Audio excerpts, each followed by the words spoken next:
बात फिल्म की होगी। बहुत सारे लोग ऐसे दावे करते हैं कि भाई हमने भूत देखा है। ये कैमरे के पीछे दिलीप भैया हैं, ये मुझे अक्सर कहानियां सुनाते हैं कि वहां भूत रहता है, वहां मैंने भूत देखा था।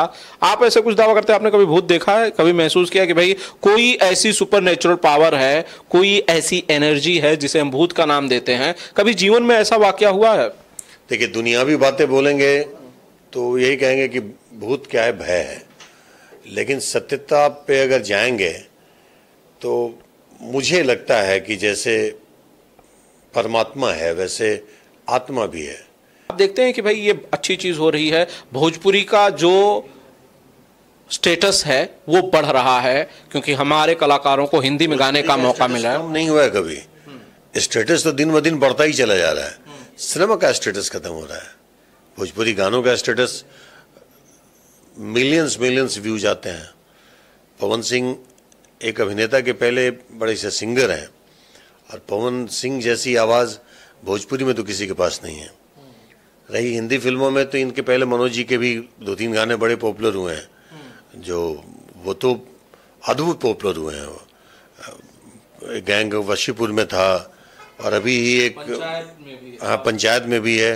वो मतलब अद्भुत पॉपुलैरिटी हुई। तो वो भी तो मनोज तिवारी जी की भी पहचान भोजपुरी ही है। पवन जी के ये गाने स्त्री फिल्म में गई है, वो ऐसा नहीं है कि बहुत बड़ा अचीवमेंट है, वो तो पवन सिंह जैसे सिंगर के लिए तो कुछ भी नहीं है। इस गाने का जिस तरह से हाइप बना, जिस तरह से इसे प्रचार प्रसार किया गया, जिस तरीके से इसे पेश किया गया, खेसारी लाल यादव को बुरा लग गया। उन्होंने लाइव आकर कहा कि भाई कौन सी लकीर की आप लोग बात कर रहे हो, मुझे क्यों ट्रोल कर रहे हो, प्लीज़ अपने लोगों से कहिए कि मुझे ट्रोल करना बंद कर दें। पवन सिंह ने गाना गाया, बहुत अच्छी बात है भाई, हिंदी फिल्म में गाना गाया, लेकिन इसमें मुझे क्यों घसीट रहे हो, मुझे क्यों ट्रोल कर रहे हो, और कौन सी लकीर की बात करते हो? एक तरफ कुछ अच्छा हो रहा है कि हमारे कलाकारों को हिंदी में गाने का मौका मिल रहा है, गा रहे हैं, अच्छा कर रहे हैं, दूसरी तरफ टकराव की ये वजह भी बन रही है। नहीं, ऐसी क्यों टकराव की वजह नहीं है। पता नहीं खेसारी जी ने क्या बोला, लेकिन पवन जी एक मतलब उम्दा, बहुत अद्भुत सिंगर है। मैं पवन सिंह की गायकी की बात एक बहुत भोजपुरी के तमाम सिंगर से बहुत ऊपर है। तो पवन सिंह अगर गाए हैं तो ये मैंने बोला ना कि वो अचीवमेंट नहीं है, और कोई एक लकीर तो पवन सिंह ने बहुत सारी लकीरें बनाई हैं अपने गाने की पॉपुलैरिटी की। ये हिंदी फिल्म में जाना, चूँकि हम हिंदी इंडस्ट्री से बहुत वाकिफ नहीं है, वास्ता नहीं रखते हैं। मैंने अभी एक फिल्म किया किल, धर्मा प्रोडक्शन की, और वो किल करके मैं हैप्पी नहीं हूँ। मैंने अभी तक चर्चा ही नहीं किया कहीं, क्योंकि जो मैं भोजपुरी इंडस्ट्री में हूँ, जो डिजर्व करता हूँ बीइंग एन एक्टर, उस तरह का किरदार नहीं है, बट मैं हूँ, और पूरी फिल्म में हूँ तकरीबन। तो वो मैं अभी तक शायद पहली बार मैं कहीं बोल रहा हूँ कि उस फिल्म में मैं हूँ। नमस्कार, मेरा नाम आनंद है, आनंद कमलेश त्रिपाठी, और आप देख रहे हैं बिंदास भोजपुरिया। मेरे साथ अवधेश मिश्रा साहब हैं। एक लंबे वक्त के बाद, जब मैं पहले इंटरव्यू करता था अवधेश मिश्रा साहब का, तब ये डायरेक्टर नहीं थे। अब इन्होंने थोड़ी सी पारी बदली है, अब अवधेश मिश्रा साहब डायरेक्टर भी हैं। इससे पहले जिनका मैं इंटरव्यू करता था वो एक्टर थे। तो सबसे पहले जो पारी में आपने बदलाव किया है उसके लिए शुभकामनाएं और बधाइयां। थैंक यू आनंद बाबू। बिंदास भोजपुरिया बस बिंदास है, और बिंदास रहे, ईश्वर के लिए हमेशा बिंदास रहे। आपने बोला कि जो पहले केवल एक्टर था, अभी निर्देशक है। मैं कल भी सिनेमा वर्कर था, आज भी सिनेमा वर्कर हूँ। थोड़ा सा अभिनय से निर्देशन कर लेना या लेखन कर लेना, सिनेमा का ही तो वर्कर हूँ, और सिनेमा का ही वर्कर रहने में बड़ा आनंद आ रहा है मुझे, चाहे डायरेक्टर बन के चाहे एक्टर बन के। एक्टर आज भी हूँ मैं, इतनी फिल्में एज एन एक्टर करता हूँ। अपने कन्विक्शन को मतलब चरितार्थ करने के लिए अपनी फिल्में अपने तरीके का बनाता हूँ। चलिए, लेकिन इनका इंटरव्यू करना हमेशा ही शानदार तब भी था, शानदार अब भी है, और मैं भविष्य में भी अगर रहा तो जब भी इंटरव्यू करूंगा उतना ही शानदार होगा। सर, जब एक्टर के तौर पे करियर बहुत शानदार चल रहा था, उम्दा चल रहा था, बतौर विलन बहुत सारी फिल्में, नंबर ऑफ फिल्में तो आप ही बता सकते हैं मुझसे बेहतर। उसके बाद जब आपने कैरेक्टर शुरू किए, पिता के रोल किए, बहुत शानदार शानदार फिल्में आई, मेहंदी लगा के रखना जैसी फिल्म आई, तब अचानक से एक्सपेरिमेंट क्यों करियर में कि भाई जब सब बढ़िया चल रहा है, नाम है, आज बहुत सारी फिल्में आ रही हैं, भोजपुरी के साथ साथ दूसरी भाषाओं की भी फिल्में आ रही हैं, तब डायरेक्टर बनने का फैसला कैसे और क्यों?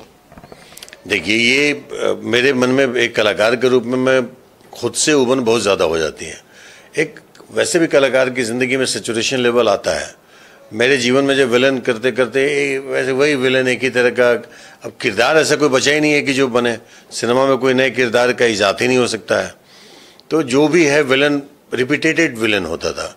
तो उबना शुरू हो गया मैं कि अब मज़ा नहीं आ रहा है, और जहाँ मज़ा नहीं आने लगे तो समथिंग इज़ रॉन्ग। तो मैंने बोला कि कुछ बदल के देखते हैं। तो फिर वो बदलाव हुआ मेहंदी लगा के रखना से। एक पॉजिटिव किरदार के ज़रिए लोगों के मन में जो नेगेटिव करते करते जो छवि बनी थी, उसको एक सडनली ब्रेक करना भी मेरे लिए बड़ा चैलेंज था, लेकिन ईश्वर ने साथ दिया, पब्लिक का प्यार मिला और फिल्म ऐसी बन गई कि उसके माध्यम से लोगों ने मेरे उस किरदार को बहुत सराहा। और आज भी कभी भी किसी फिल्म की चर्चा होती है, उसमें मेहंदी लगा के रखना यकीनन मेरे पॉजिटिव किरदार में ज़्यादा आता है। हाँ, उसके बाद लगातार अब हुआ क्या कि मेहंदी लगा के रखने के बाद संघर्ष, दोस्ताना और इस तरह से न जाने अनगिनत फिल्में, फिर वही अब न कथानक बदल रहा है, न उसमें कुछ नयापन आ रहा है, वही फादर सन, फादर डॉटर। लगा कि अब कहीं भी तो अलग सिनेमा पे एक विषय वस्तु को बदलाव आए, नहीं आया। तो इसी बीच में कोरोना आ गया, उबन होनी शुरू ही हुई थी कि कोरोना आ गया। और उस कम दिन में वो तो कहूँ कि कोरोना का एहसान है मुझ में, जिसे कहते हैं से विपदाएं हुई, कुछ दिन खुद के साथ रहा, खुद से खुद की पहचान हुई। तो एक कोरोना ही ऐसा वक्त हर इंसान के जीवन है, लॉकडाउन की आदमी स्वयं के साथ रहने की धीरे धीरे आदत डालने लगा था। आप एक घर में भी, एक परिवार में भी 4-5 मेंबरों के बीच में भी कुछ पल के लिए आप खुद के साथ रहने लगे थे। मुझे लगता है जो मैंने महसूस किया शायद सबने किया हो। तो जब आप स्वयं के साथ हैं, टेलीविज़न कितना देखेंगे, मोबाइल में कितना लगे रहेंगे, बेवजह की बातें अपने जानने वालों से कितनी करेंगे। तो मेरी आदत थी पहले लिखने की, मैं कविताएं लिखता था। जब कविताओं से भी उबन होना शुरू हो गया तो फिर मैंने कुछ स्क्रीन प्ले, चूँकि डायलॉग्स की जो परख पहले भी थी, मैं लिखता था अपनी बहुत सारी फिल्मों में। मैंने मेरे डायलॉग्स जो बड़ा तकिया कलाम भी बने हैं और बड़े पॉपुलर भी हुए, इत्तफाकन मैंने लिखे भी हैं डायरेक्टर के कहने से, ऐसा नहीं कि मैं अपनी मोनोपोली थोपने के लिए। तो एक आदत में थी, लिखने की आदत थी, तो लेखन शुरू किया और लिखते लिखते एक बड़ी प्यारी सी फिल्म का स्क्रिप्ट बन गया, वो जुगनू। तो लॉकडाउन ख़त्म ही होने वाला था, मैंने तमाम कलाकारों को बोला कि भाई एक काम करते हैं, चलते हैं। और जुगनू में वो डायरेक्टर मैं खुद नहीं था, मैं तो लिखा था। फिर मैंने हमारी इंडस्ट्री के बड़े अच्छे हमारे मित्र, बहुत बड़े निर्देशक हैं, उनको मैंने बोला कि भाई करो आप। तो हाँ भी बोला, लेकिन वो बोले कि अरे अभी कहाँ बिना हीरो की फिल्म करने जाएंगे। तो हम शुरू हो गए थे, ऑन हो गए थे, उत्तराखंड से परमिशन ले चुके थे। तो मैंने बोला कि अब चलो कमर कस लो बेटा, अब डायरेक्शन करते हैं। करने लगे। अब एक जुगनू जो world wide company Ratnakar Kumar ji ने खरीदा, तो फिर उन्होंने मुझे बाबुल बनाने के लिए बोल दिया, फिर परिंदा, फिर एक फिल्म जी बारात, फिर प्रदीप सिंह भूत। तो मुझे लगा कि चलो शायद विपरीत परिस्थिति की फिल्में मैं बनाता हूँ, विपरीत कथानक की फिल्में बनाता हूँ, उसकी भी सराहना है, तो करते रहने चाहिए। क्योंकि फिल्मों की कहानी जो जिस तरह जा रही है अभी, एक ही तरह की फिल्में, तो उससे अलग बनाने की भी इतनी तारीफ हो रही है और लोग सराह रहे हैं और लोग फिल्मों का ऑफर कर रहे हैं, it mean something is good somewhere. तो ईश्वर का ये आदेश मान के मैंने पहल किया। और अब तो मुझे लगता है कि शायद मैं इतने दिन अभिनय किया इसी वक्त के लिए, इतने दिन सिनेमा को जाना। अच्छा, मैंने एक चीज़ बताऊं, बहुत सारे एक्टर हमारी इंडस्ट्री के हैं कि एक्टर जो फिल्म कर रहे हैं, डेट देते हैं, जाते हैं, सिनेमा करके आते हैं, डबिंग किए, बामुश्किल डबिंग किए और निकल गए। मैं शुरुआती से ही मैं सिनेमा को बहुत बारीकी से जानने की कोशिश किया। कैमरा एंगल, लुक, लेंसेज, जो टेक्निकलिटीज़ होती है, जो शायद एक्टर को पता नहीं होती एक्टर को आज भी पता नहीं है, और ये मैं वो जानना भी नहीं चाहता, फ्रॉम वेरी बिगनिंग जानता था। अमूमन आज भी अगर एक कैमरा यहाँ लगा दीजिए, 4 एक्टर हो, और अगर सोलो किसी का ले रहे हैं तो लुक में तो लोगों की हिल जाती है कि मैं कहाँ लुक दूँ। तो ये सब मैं पहले से एक जागरूकता थी सिनेमा को जानने का, वर्ल्ड सिनेमा को कुछ हद तक जानने के लिए मैंने कुछ पढ़ा भी।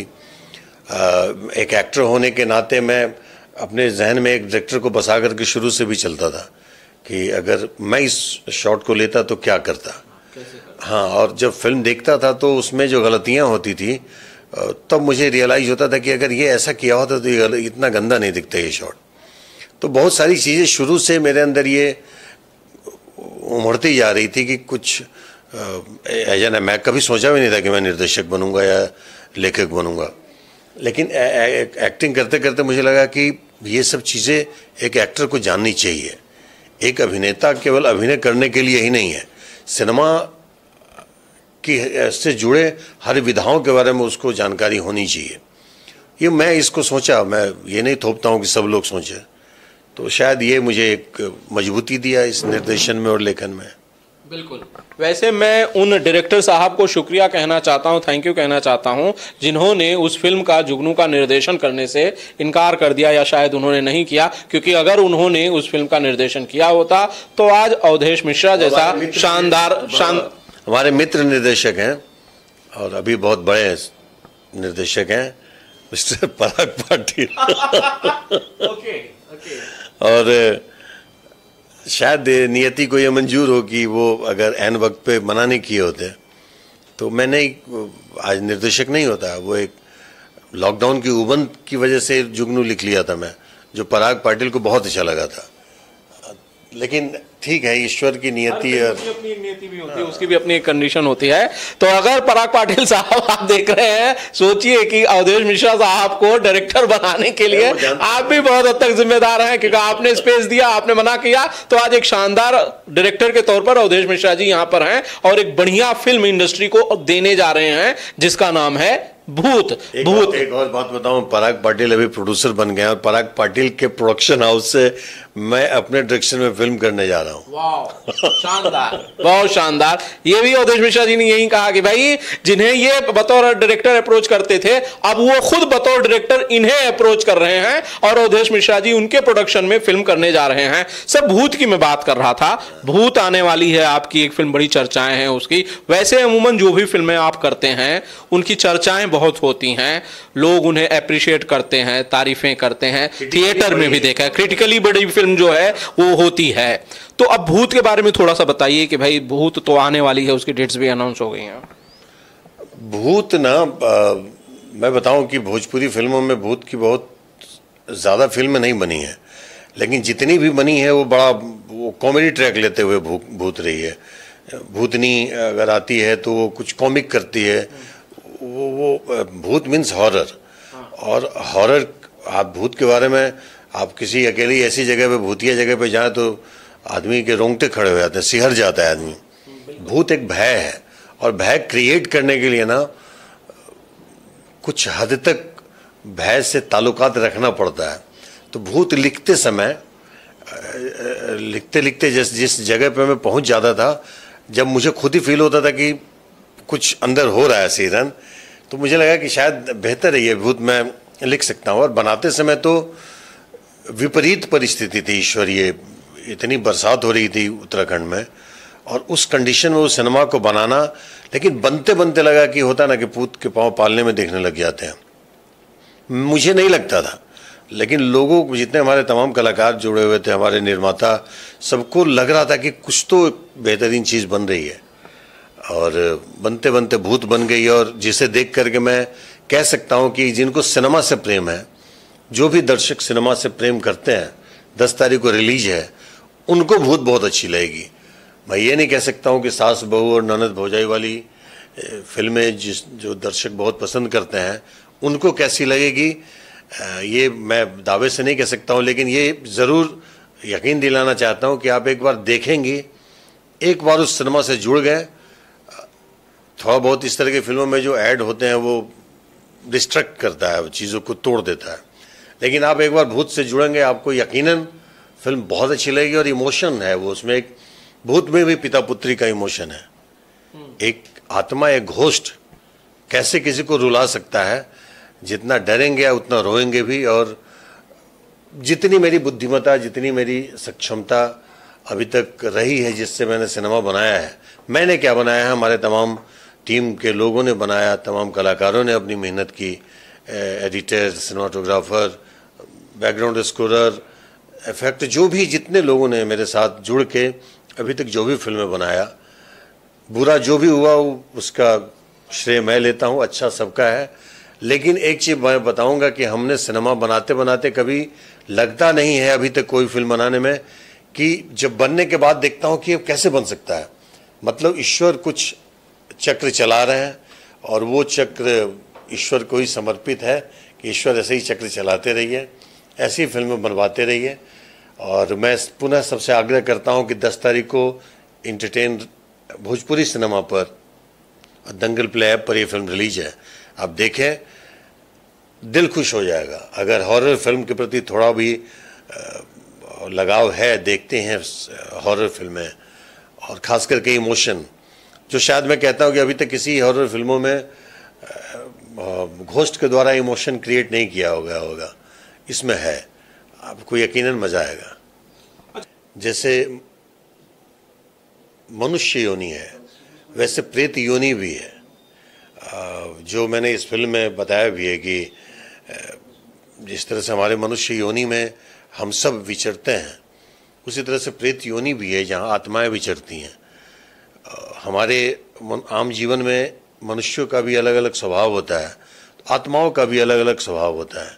कुछ अच्छी आत्माएं होती हैं, कुछ बुरी आत्माएं होती हैं, कुछ घुटी हुई आत्माएं होती हैं, कुछ तड़पती आत्माएं होती हैं। तो ये सब है। मेरा मानना है, मैं विसंगतियों को जन्म देना नहीं चाहता हूँ। ये एक बड़ा एक विषय होता है, इंटेलेक्चुअल लोग बोलेंगे कि किधर घोस्ट है, लेकिन अब तो साइंस भी प्रमाणित कर चुका है, घोस्ट की तस्वीरें भी ली जा चुकी हैं। तो अगर परमात्मा है तो आत्मा भी है, अगर मनुष्य योनि है तो प्रेत योनि भी है। दावा नहीं कह सकता हूँ, बस अपने कुछ अनुभव मैं आपको बताया हूँ। और व्यक्तिगत अनुभव कुछ ज़्यादा ही मजबूती से आदमी रख सकता है, जो मैंने भूत के माध्यम से रखी है। और अब मैं भूत 2 भी बनाने जा रहा हूँ। वो भूत 2 शायद इस भूत से कहीं ज़्यादा एक अनुभव से जुड़ी हुई फिल्म होगी वो। तो भूत 2 जो है, अब आप भूत 1 तो है फिलहाल 10 तारीख को आ रही है भोजपुरी सिनेमा चैनल के ऊपर और उनके OTT के ऊपर भी। भूत 2 जो है वो कब से शुरू कर रहे हैं? भूत 2 अक्टूबर से शूट शुरू कर रहे हैं। क्योंकि उसके लिए जो मुझे लोकेशन चाहिए, वहाँ स्नो चाहिए मुझे, बर्फ। ठंड में मिल पाएगी। हाँ, करेंगे उत्तराखंड में, लेकिन स्नो, बिल्कुल डीप स्नो चाहिए उसमें। है वो उस तरह की फिल्म, कथानक है जो हिला देगा, ऐसा है, मज़ा आएगी। आप भूत देखिए, पहली वाली, दूसरी वाली भूत हमारी तरफ से आप लोग के लिए एक बेहतरीन फिल्म गिफ्टेड रहेगी। मैं उस एक्साइटमेंट को फील कर सकता हूं जो आप इन बातों को करते वक्त कह रहे हैं। मैं समझ सकता हूं कि आप खुद कितने एक्साइटेड हैं भूत 2 को लेकर। बिल्कुल। लेकिन अवधेश जी, मैं सवाल थोड़ा सा आपके विलन के करियर को लेकर भी करना चाहता था। मैंने देखा, मुझे याद है मेहंदी लगा के रखना 2 का प्रीमियर, मेहंदी लगा के रखना का प्रीमियर याद है मुझे, उसके पहले फिल्मों का प्रीमियर याद है। मैं देखता था जब आप विलन बन के आते थे पर्दे पर, जब आप विलन बन के आते थे, बहुत सारे लोग आपको देखकर, मुझे लगता है आप शायद इकलौते विलन होंगे भोजपुरी सिनेमा में जिसे देखकर ऑडियंस तालियां बजाती थी, जिसे देखकर लोग सीटियां बजाते थे और जिसे लोग गालियां भी बहुत देते थे। मैंने देखा है, गालियां तो भर भर के देते थे। बड़ा शानदार करियर था वो। हाँ, वो जो भी था वो बहुत ही अच्छा था। ये बियॉन्ड ऑफ इमेजिनेशन था कि एक विलन की जो लोकप्रियता अमूमन ऐसी थी नहीं कभी भोजपुरी में। जो लोकप्रियता ईश्वर ने मुझे दिया, तो ईश्वर का वरदान ही था कि मैं कभी सोचा ही नहीं था कि एक विलन बन के हीरो की दुनिया में कहाँ अपना वजूद बना पाएंगे। तो ईश्वर ने वजूद भी बनाया, पुरस्कृत भी किया और अच्छा प्रतिसाद मिला, बढ़िया लगा। ताली बजती थी, मेरे ऑरे पे, गाली पड़ती थी मेरे कर्म पे, परफॉर्मेंस पे, और पॉपुलैरिटी बढ़ती थी कि ये मैं जिसको देख रहा हूँ वो अगर कहीं दिख जाए। तो वो पॉपुलैरिटी एक अद्भुत, और वो फैन फॉलोइंग आया है। वो सिनेमा हॉल का ज़माना था जो आज भी अगर मैं हूँ तो नींव वही है, सिनेमा हॉल के ही दर्शक दीर्घा की मजबूती है कि आज अवधेश मिश्रा है। और सिनेमा है सर, एक ये बिग स्क्रीन पे जो सिनेमा का जो आनंद आता था, अभी एक छोटे से स्क्रीन पे या बड़ा सा एलईडी पे क्या देखेगा, मज़ा ही नहीं आती है। लेकिन ठीक है, वो भी एक वक्त था, ये भी एक वक्त है। अच्छा, मैं खुद भी इस चीज को अवधेश जी बहुत मिस करता हूं। मेहंदी का मुझे प्रीमियर याद है, बाहर नौरंग सिनेमा के बाहर आप लोग आने वाले थे, सारे स्टार कास्ट आने वाले थे, खेसारी भाई आने वाले थे, बहुत सारे दर्शक लाइन लगा के खड़े हुए थे, दोनों तरफ भीड़ थी। और जब हम पब्लिक रिव्यू के लिए वहां जाते थे, जो हमारे पुराने वीडियोस में भी दिखता है, लोग टूट पड़ते थे पूरी तरह से, आप लोगों की गाड़ियां घेर लेते थे। मुझे याद है उस दिन को मैं बहुत मिस करता हूँ। शीशा अगर बैठे हुए हैं तो शीशा टच करके ऐसा फील होता था ना, मतलब उन लोगों को लगता था क्या हमने पकड़ के पा लिया, छू लिया है। एक वो अलग ही जलवा था। और वो उस समय हमारे जितने भी हीरोज हैं वो एल्बम्स की दुनिया में उतरे नहीं थे वैसे जैसे अब उतरे हैं। तो तब एल्बम्स नहीं बनते थे, हीरो भी बड़े लोग अजीब सी निगाह से देखते थे कि यही है फलाना हीरो, यही खेसारी है, यही पवन है, यही दिनेश है। अब तो चीज़ें बड़ी आम हो गई है, कॉमन सी हो गई है कि दिन रात हमारे तमाम कलाकार सोशल मीडिया के माध्यम से, चाहे रील्स के माध्यम से, चाहे अपने एल्बम्स के माध्यम से, सब दिखते रहते हैं अलग अलग। अभी एक रील तो एक अलग ही जहर हो गया, मैं भी उससे लिप्त हो गया हूँ, मैं भी रील वील बनाने लगा हूँ। अब क्या करें, अब लोग बोलते हैं कि जैसी बहे बयार रुख वैसी मोड़ो, तो कुछ हद तक, लेकिन आत्मा कुपित तो होती है भाई। एक सिनेमा का आदमी जो सिनेमा की उस दुनिया को देखा हुआ है, अभी हम टेलीविज़न के लिए फिल्में करते हैं, ये बुरा नहीं है, मैं टेलीविज़न को कभी बुरा नहीं बोलता हूँ, क्योंकि ये टेलीविज़न ही है जो आज न जाने इतने घरों को संभाल करके पाल करके रखा हुआ है। ये तो हम तमाम कलाकारों को, सिनेमा वर्कर्स को मुरीद होना चाहिए, तमाम चैनल्स जो हैं भोजपुरी के। तो मैं चैनल्स की शिकायत नहीं करता हूँ, और पैरेलली जो वही चैनल्स जैसे भोजपुरी सिनेमा दंगल प्ले ऐप शुरू किए हैं, एक ओटीटी है वो। तो ओटीटी मीन्स वो बिग सिनेमा हॉल, आप बड़े स्क्रीन पे भी उसको देख सकते हैं, वो ऐड नहीं होता है उसमें। चैनल्स पे ऐड आता है तो बहुत सारी फिल्में, जैसे भूत जैसी फिल्में, शायद थोड़ा सा डिस्ट्रैक्ट हो सकता है, लेकिन एक बार अगर जुड़ जाएंगे लोग उससे तो नहीं हो पाएंगे। बस है कि अभी इस सास बहू के वक्त में भूत जैसी फिल्म टेलीविज़न पे चलना पैरेलली एक अच्छी बात है कि दंगल प्ले ऐप पे भी है, तो ये खुशी की बात है। वरना मुझे उम्मीद है कि भूत निराश नहीं करेगी, सबको दोबारा ज़रूर देखेंगे, नेक्स्ट डे 10 बजे देखेंगे। तो अभी जो वो वक्त था जिस पॉपुलैरिटी की आप बात कर रहे थे, पॉपुलैरिटी अभी भी वही है, लेकिन वो जलाल नहीं है, वो आय है, बाप रे बाप। सिनेमा हॉल्स में प्रमोशंस के लिए जाना, वो हज़ारों की भीड़, अनबिलीवेबल। मैं जब गांव जाता था, कभी गाड़ी में बैठा हुआ हूँ और गलती से चेहरा ढक करके वॉक करके अगर 10 कदम चलता भी था तो पब्लिक को लग जाता था कि हम ही हैं। वो सब कहाँ सर, अब तो लगता है कि शायद सपना ही हो जाएगा लोगों के लिए वो वक्त दोबारा आना। मैं तो ईश्वर से मनाता हूँ कि वो वक्त लाइए भाई। हिंदी में भी ऐसा वक्त आया था कि सिनेमा से लोग कटने लगे थे, फिर साउथ की फिल्म इंडस्ट्री ने पुनः सिनेमा का एक उत्थान किया है, जो हज़ारों करोड़ कमाने लग गए हैं, फिर हिंदी में भी लोग उस तरह की फिल्में बनाने लगे हैं। वो वक्त आएगा, कुछ बदलाव के साथ आएगा, जैसे सिंगल स्क्रीन थिएटर अब मल्टीप्लेक्स बन जाएंगे, जो 1200 सीट होता था अभी 200 सीट हो जाएगा, यही सब होगा। लेकिन बदलाव तो अवधेश जी शुरू हो चुका है। बदलाव ऐसे शुरू हो चुका है कि मैं आपको एक वाकया बता रहा हूं कि हाल ही फिलहाल में स्त्री 2 में, जो कि बॉलीवुड की एक बड़ी फिल्म है, उसमें एक गाना आ रहा है पवन सिंह का, आई नहीं, और उसे लेकर बड़ी हाइप है कि भाई हमारे भोजपुरी के एक कलाकार ने, हमारे भोजपुरी के एक एक्टर ने हिंदी फिल्म में गाना गा दिया है, जिसमें राजकुमार और श्रुति श्रद्धा जैसे बड़े आर्टिस्ट हैं। बड़ी फिल्म है बॉलीवुड की, पंकज त्रिपाठी जिसे लीजिए बात फिल्म की होगी। बहुत सारे लोग ऐसे दावे करते हैं कि भाई हमने भूत देखा है। एक कैमरे के पीछे दिलीप भैया हैं, ये मुझे अक्सर कहानियां सुनाते हैं कि वहां भूत रहता है, वहां मैंने भूत देखा था। आप ऐसे कुछ दावा करते हैं, आपने कभी भूत देखा है? कभी महसूस किया कि भाई कोई ऐसी सुपर नेचुरल पावर है, कोई ऐसी एनर्जी है जिसे हम भूत का नाम देते हैं? कभी जीवन में ऐसा वाकया हुआ है? देखिए, दुनियावी बातें बोलेंगे तो यही कहेंगे कि भूत क्या है, भय है। लेकिन सत्यता पे अगर जाएंगे तो मुझे लगता है कि जैसे परमात्मा है वैसे आत्मा भी है। आप देखते हैं कि भाई ये अच्छी चीज हो रही है, भोजपुरी का जो स्टेटस है वो बढ़ रहा है क्योंकि हमारे कलाकारों को हिंदी में गाने का मौका मिला है। नहीं हुआ है कभी, स्टेटस तो दिन ब दिन बढ़ता ही चला जा रहा है।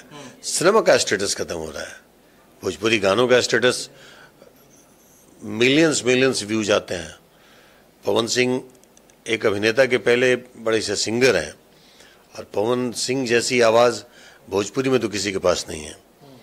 रही हिंदी फिल्मों में तो इनके पहले मनोज जी के भी 2-3 गाने बड़े पॉपुलर हुए हैं, जो वो तो अद्भुत पॉपुलर हुए हैं। वो गैंग वशीपुर में था और अभी ही एक पंचायत में भी है। वो मतलब अद्भुत पॉपुलैरिटी हुई। तो वो भी तो मनोज तिवारी जी की भी पहचान भोजपुरी ही है। पवन जी के ये गाने स्त्री फिल्म में गई है, वो ऐसा नहीं है कि बहुत बड़ा अचीवमेंट है। वो तो पवन सिंह जैसे सिंगर के लिए तो कुछ भी नहीं है, क्योंकि उनकी जो ऊंचाई होनी चाहिए एक गायक के रूप में वो बहुत बड़ी है। आज पूरे वर्ल्ड फेमस गाना है लॉलीपॉप लागेलू, तो उसके बनिस्बत तो ये कुछ भी नहीं है। बहुत छोटा सा अचीवमेंट है, बट अचीवमेंट है। भोजपुरी से जुड़े लोगों के लिए एक प्राउड का क्षण है। बस यही चाहूँगा कि जैसे एक सिंगर के गाने हिंदी वाले ले रहे हैं, उस सिंगर को भी ले लो एज एन एक्टर, उस भोजपुरी के तमाम कलाकारों को भी ले लो। अगर कलाकारों में ये दम है, इंडस्ट्री में वो दम है कि आज साउथ के कलाकारों को पकड़ के हिंदी में लाते हैं या हिंदी के कलाकारों को साउथ वाले अपना एक्सेप्ट करते हैं, वैसे भोजपुरी को भी पकड़ के कर लें।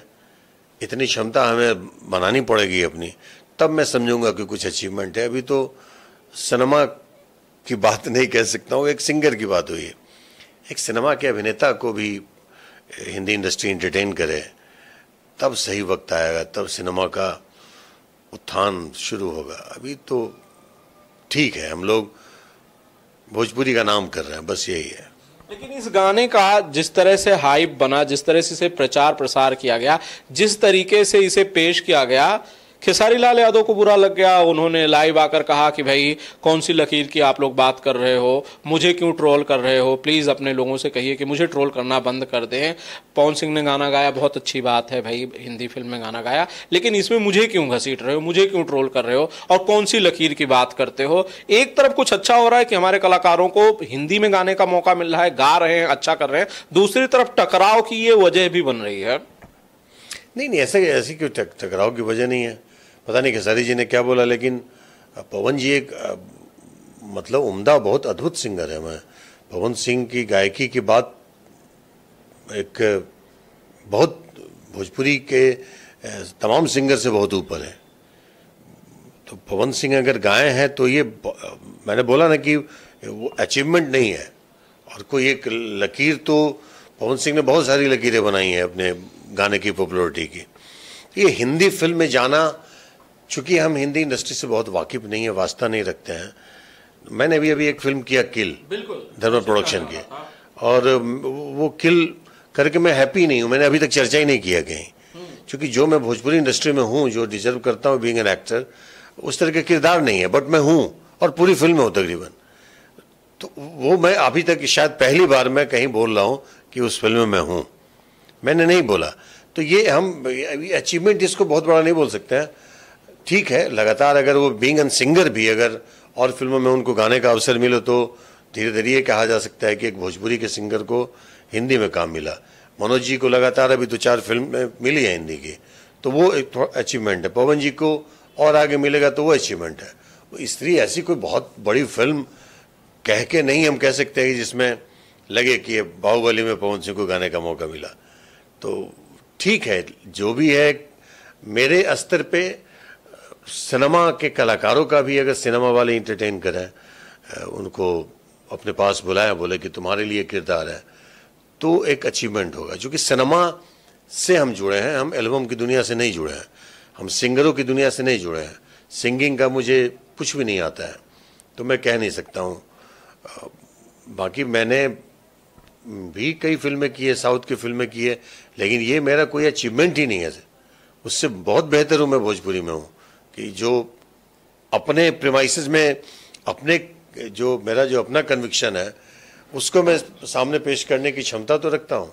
वहाँ जाकर के मैं नहीं कुछ कर पाऊँगा। वहाँ मैं ये भी नहीं कह सकता हूँ कि ये शब्द की जगह ये शब्द लिख दो, ये भी नहीं कह सकते हैं।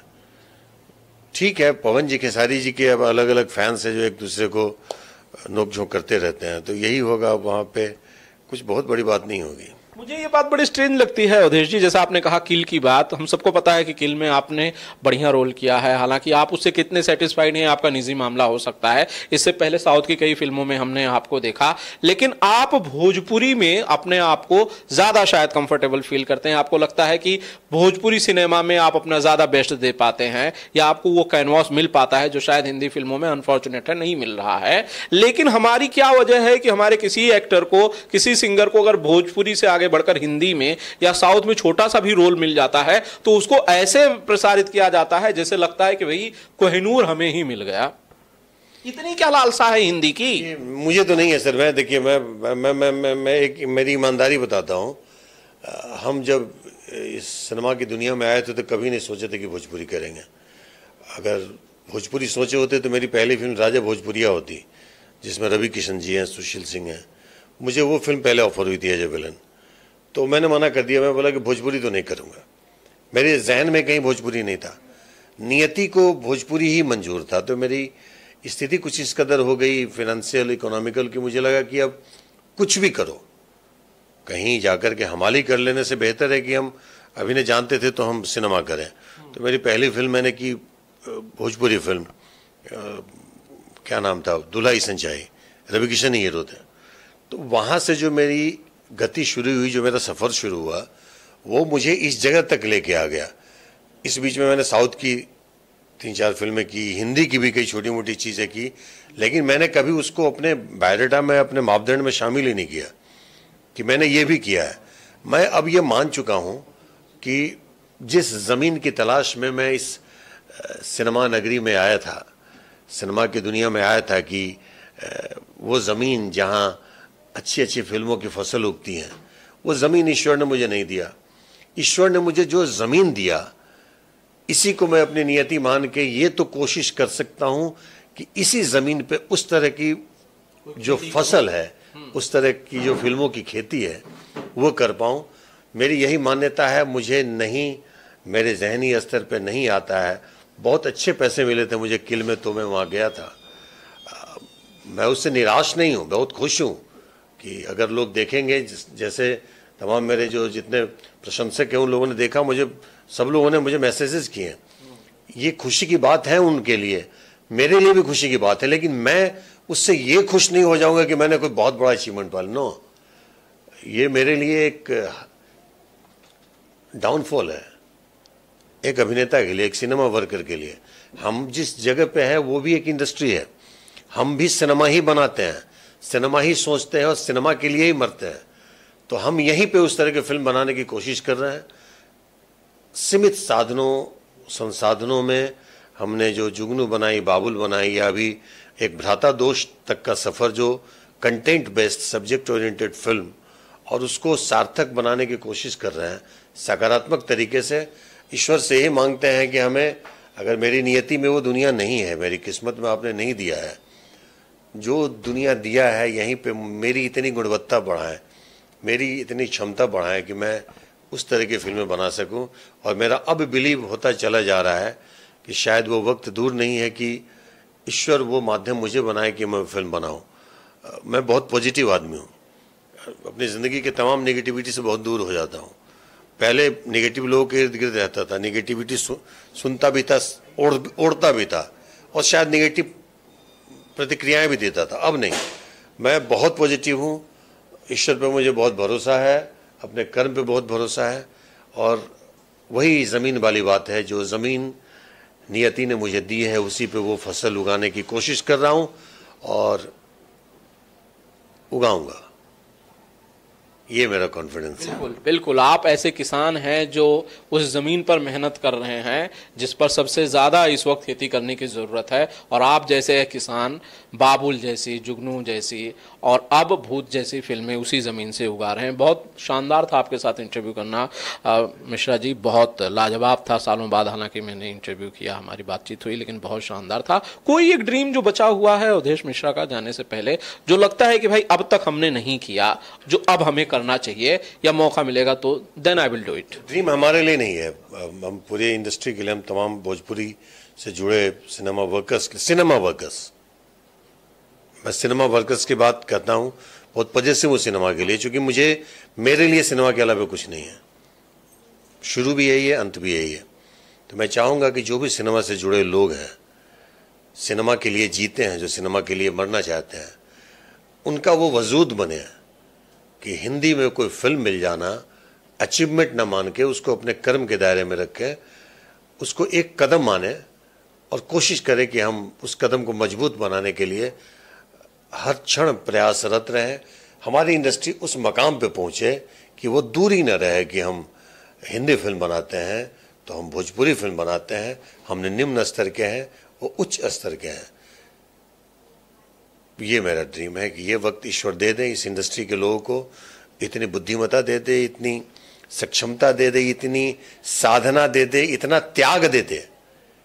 त्याग बहुत आवश्यक है, अगर आप त्यागेंगे नहीं तो कुछ हासिल नहीं कर पाएंगे। पैसे हासिल करेंगे जो लेके ऊपर नहीं जाएंगे। जो हमारे तमाम एल्बम के माध्यम से जो जहर फैलाया गया सिनेमा पे, मैं दोषी किसको मानूं? अब दोष कोई दे किसे, निर्दोष सब दिखने लगे, वे वक्त दस्तक दे दिया ये वक्त सबके सामने। तो ये जो एल्बम है ऐसे बेवक्त दस्तक दिया है, ऐसे दीमक के जैसा सिनेमा को खोखला किया है कि आज सिनेमा कहीं का नहीं रहा, एक छोटे से बक्से में सीमित हो गया। ईश्वर ये वरदान दीजिए इस सिनेमा जगत से जुड़े लोगों को कि पुनः सिनेमा जीवित हो और सिनेमा का वो मुकाम हो कि कोई सेतु न बनाना पड़े हिंदी या भोजपुरी में, एक डायरेक्ट रास्ता खुल जाए। चलिए, बहुत बहुत शुक्रिया अवधेश जी। और मैंने अवधेश मिश्रा को, मैं उन लकी लोगों में से हूं जिसने देखा कि भाई जब ये पर्दे पर आते थे लोगों को डराते थे, लोग इन्हें गालियां देते थे, एक विलन के तौर पे इनसे नफरत करते थे। मैंने इन्हें देखा कि भाई पिता के किरदार में जब ये फिल्म करते हैं मेहंदी लगा के रखना तो लोग रोते हैं, बाबुल जैसी फिल्म बनाते हैं तो लोग इमोशनल हो जाते हैं। एक मजबूत कलाकार, एक बढ़िया और उम्दा डायरेक्टर की भूमिका में है। आने वाली इनकी फिल्म भूत है, 10 तारीख को जरूर आप लोग देखिए और मुझे भी आके कमेंट करके बताइए कि जो फिल्म हमने आपको देखने के लिए कही, रिकमेंड की, क्या वो आपकी उम्मीदों पर खरी उतरी। प्लीज़ मुझे आपके रिव्यूज़ का, आपके कमेंट्स का इंतज़ार रहेगा और साथ ही साथ इंतज़ार रहेगा अवधेश मिश्रा जी को भी कि भाई आप लोगों को फिल्म कैसी लगी। तो 10 तारीख को भोजपुरी सिनेमा पर। क्यों मिश्रा जी? थैंक यू आनंद भाई, आपका आज आपने बहुत दिनों बाद मुझे जगा दिया, बहुत सारी बातें बोल दिया। मेरी बातें हमारे कॉलीग्स जो हैं, हमसे जुड़े लोग, सिनेमा से जुड़े लोग, अगर किन्हीं को मेरी बातें चुभी हो तो क्षमा चाहता हूँ। ये मेरी अपनी वेदना थी, मेरी अपनी व्यथा थी, जो कोई भी संजीदा आदमी इससे व्यथित होगा। मैं व्यथित हूँ, टूटा नहीं हूँ और टूटूंगा भी नहीं, क्योंकि ईश्वर ने मुझे इतनी क्षमता दी है एक सिनेमा वर्कर के नाते कि मैं हमेशा मजबूत रहूँगा। लेकिन फिर भी अगर मेरी बातें किन्हीं को चुभी हो तो क्षमा चाहता हूँ। मेरा मकसद आपका दिल दुखाना नहीं है, मेरा मकसद यकीनन जगाना है हमारे सिनेमा के तमाम वर्कर्स को। बहुत सो लिए भाई, अब जग लो, हमारे कलीग लोग जग लो, हमारे विलेन बिरादरी जग लो, सुबह हो जाएगी भाई, जगो, हो गई है सुबह। बिल्कुल, तो अब जागने का वक्त है। वैसे टूटने की अगर बात करें तो टूटने वाली जगह से आप आते ही नहीं सर। आप मांझी बाबा के बिहार से आते हैं जिसने पहाड़ तोड़ डाला था, तो आप तो तोड़ेंगे सर, आप कैसे टूटेंगे? और बहुत सारे रिकॉर्ड तोड़ेंगे अपनी फिल्मों के जरिए, बहुत नया नया कीर्तिमान बनाएंगे, क्योंकि जैसा आपने कहा ये तो बस शुरुआत है। Thank you so much Awadhesh ji, बहुत बहुत शुक्रिया आपसे बातचीत के लिए। Thank you. बिंदास भोजपुरिया एक ऐसा चैनल है जो शुरू से हम जैसे कलाकारों को एक वक्ता बना देता है। तो इस चैनल को सलाम पहले भी था, अब भी है, और चैनल से ज़्यादा सलाम हमारे आनंद भाई को।